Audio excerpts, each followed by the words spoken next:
Le vent est arrivé avant que le matin ne sache quoi faire de lui-même.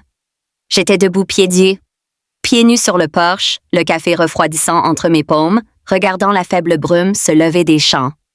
Il y a une sorte d'immobilité qui se produit dans Géorgie juste avant que le soleil ne trouve son courage. Cette heure grise-bleue, où le monde respire mais n'a pas encore décidé de se réveiller, puis la brise devient plus nette, tirant sur le bord de ma robe, la taquinant ouverte comme si le vent en savait plus qu'il ne le devrait, je l'ai attrapé trop tard. Le mouvement a clignoté près de la porte du jardin. Un homme s'arrêtant à mi-hauteur, les yeux déjà rivés sur moi, Adam, le mari de ma fille. Il s'est arrêté comme quelqu'un le fait quand l'air lui-même devient trop lourd pour traverser. Son regard n'était pas surpris, c'était autre chose. Quelque chose qui rendait le calme entre nous dangereux. Pendant un battement de cœur suspendu, le monde sembla se pencher de plus près, écoutant, puis il détourna le regard. Mais le moment ne s'est pas terminé. Il est resté dans le froid rampant sur ma peau, dans le pouls que j'essayais d'ignorer, dans la respiration que je ne pouvais pas tout à fait dessiner. Je m'appelle Evelyn. J'ai 57 ans et j'ai appris que le silence a sa propre sorte de tonnerre. Je vis seule maintenant dans la même maison blanche où les promesses fleurissaient et se fanaient autrefois. Mon mari est parti il y a 2 ans, disant qu'il avait besoin de temps, d'espace, de clarté. Tous ces mots polis que les hommes utilisent quand ce qu'ils veulent vraiment, c'est quelqu'un de nouveau, il l'a trouvé avant que la saison ne change. Je ne l'ai pas poursuivi. J'ai juste arrêté d'attendre le bruit de sa voiture dans l'allée. Adam a 35 ans. Il fait partie de cette famille depuis près d'une décennie. Lui et ma fille Lee venaient tous les dimanches. La maison se remplissait de bruit, de rire, de l'odeur du café et de quelque chose qui cuisait. Mais dernièrement, il n'y a que lui qui se pointe, disant que Lily travaille tard, qu'elle est fatiguée, que la vie est si juste occupée.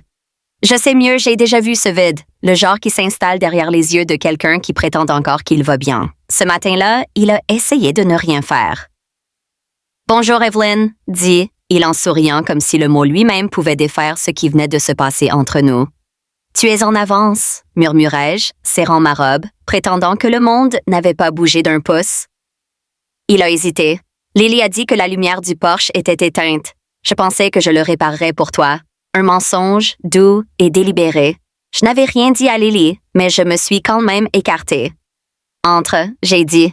Il passa devant moi, faisant attention de ne pas se toucher, même si l'air entre nous se sentait chargé. Il a remplacé l'ampoule, s'est essuyé les mains, et nous sommes restés là à discuter de la météo, du travail, de tout sauf de ce qui se passait. Quand il est parti, le calme qu'il a laissé derrière lui n'était pas la paix. C'était quelque chose de plus plein, de plus lourd, du genre qui bourdonne sous vos côtes. Cette nuit-là, je me suis attardée devant le miroir plus longtemps que je n'aurais dû. Je n'ai pas étudié les raides ou l'argent dans mes cheveux. J'ai étudié la question de mes propres yeux. Qu'avait-il vu en moi? Et pire, pourquoi le voulais-je? 2 jours plus tard, il est y revenu. Il a dit que le loquet de la clôture était desserré, une autre excuse. Un autre mensonge prudent. Je ne l'ai pas appelé là-dessus, je l'ai juste laissé entrer. Nous nous sommes assis dans la cuisine. L'horloge tournait plus fort que n'importe quelle conversation. Il m'a regardé alors, vraiment regardé comme les gens ne le font que lorsqu'ils n'ont plus de raison de ne pas le faire. « Tu vas bien? » il a demandé. C'était une question tellement simple, mais elle a atteint un endroit en moi que j'avais enterré sous des mois de silence. « Je vais bien », dis-je, même si nous savions tous les deux que ce n'était pas vrai. Il hocha la tête, ses doigts traçant le bord de sa tasse. Parfois, je regarde Lily et j'ai l'impression qu'elle est ailleurs. Comme si elle avait quitté la pièce, mais avait oublié de prendre son corps avec elle. J'ai hésité avant de répondre. « Le mariage peut faire ça », dis-je doucement. Un jour, vous vous réveillez et réalisez que l'amour est devenu un souvenir. Il sourit faiblement, pas heureux, mais reconnaissant. « Vous comprenez ?» dit-il, et j'ai trop bien fait. Quand sa main a effleuré la mienne, alors qu'il prenait son café, le monde a cessé de faire semblant. Ce n'était qu'une seconde. Un murmure de chaleur, mais c'était suffisant pour incliner le sol sous nous. Il a commencé à se montrer plus après ça. Plus d'excuses, plus de réparations. Parfois, il apportait des fleurs, parfois juste 2 tasses de café. Toujours à l'improviste, toujours partant avant que la lumière ne disparaisse. Les mensonges sont devenus plus petits, les visites plus longues. Un soir, alors que le coucher de soleil rendait dans la cuisine dorée, il a dit « Je pense à toi plus que je ne devrais ». Mon cœur bégayait. « Penses-tu à Lily quand tu es ici? » Il baissa les yeux. J'ai essayé. L'air s'épaississait, chargé du poids de tout ce que nous ne disions pas. Il leva la main, s'arrêta comme s'il attendait une permission qui n'est jamais venue. Je n'ai pas réduit la distance, mais je ne me suis pas éloignée non plus.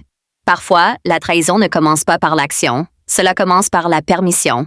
Après cela, c'était comme si l'univers conspirait pour le ramener un pneu crevé, une livraison qui a mal tourné, une veste oubliée, toujours une raison, toujours un regard qui s'attardait trop longtemps. J'essayais de me dire que ce n'était rien, cette solitude fait juste des pantins, des fantômes, des gens qui s'en soucient.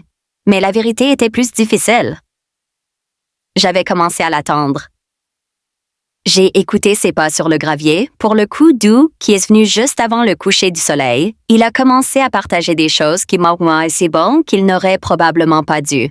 Comment Lily est restée dehors tard? Comment il parlait à peine au dîner? Comment il se sentait invisible à ses côtés? Je me suis dit que j'écoutais juste, que j'étais juste gentil. Mais la gentillesse, quand elle est mêlée de désir, devient une chose dangereuse. Une nuit, la pluie est tombée assez fort pour secouer la maison.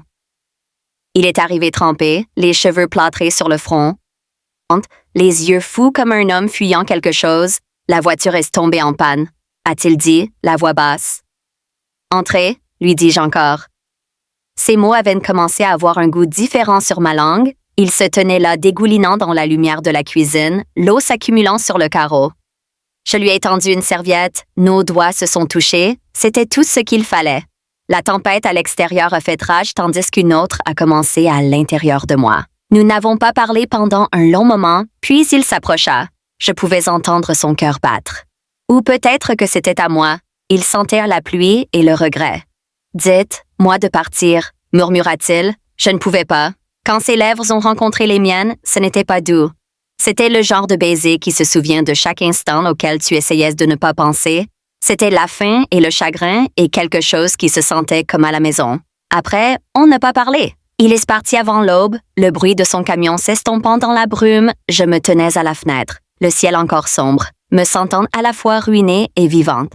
Les jours passèrent, il n'est pas venu. Je pensais que c'était peut-être de la pitié, mais ensuite est venu le texte. Puis-je vous voir? Et j'ai dit « Oui ». Cela a duré des mois, calme et prudente. Un secret construit à partir de regards et de silence, de moments volés qui semblaient être plus honnêtes que tout à la lumière du jour. Il s'asseyait en face de moi et j'oubliais comment respirer.